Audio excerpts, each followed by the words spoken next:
Today is part 8 of this old.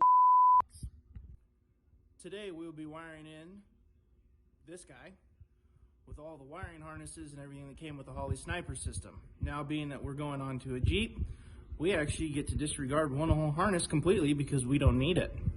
So for those of you who've not messed with this Holley Sniper system before, it's actually pretty straightforward and easy to wire in. So for instance, got a red and a black wire for power and ground. Got a nice big blue wire for the fuel pump, which we mounted on the frame rail. There's also a pink wire that runs underneath the dash that you need to put to switch power. That way it knows when to turn on and off. And there's a yellow wire, since we're running a GM HEI big cap distributor on this Jeep, that just ties into the tach port so it knows that it's getting RPM signal.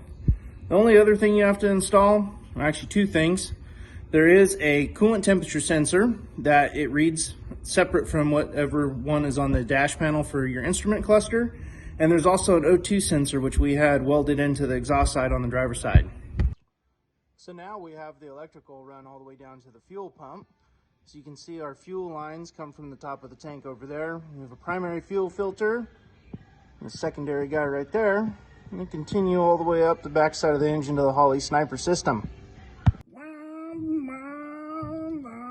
Oh, sorry. I was pretending that we were driving this thing down the road already. Sounds really good in my head.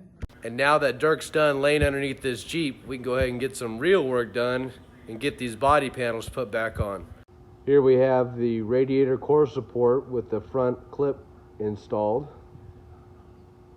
Next, I'll get the driver's side fender on, start routing some of the wiring through the fenders and get that all tidied up. And next, we'll run the hoses from the radiator core up to the motor.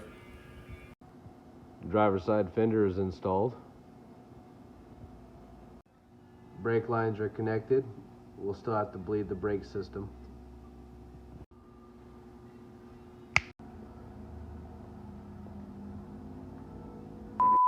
And then we'll go ahead and run the hoses from the radiator core over here. That's backwards.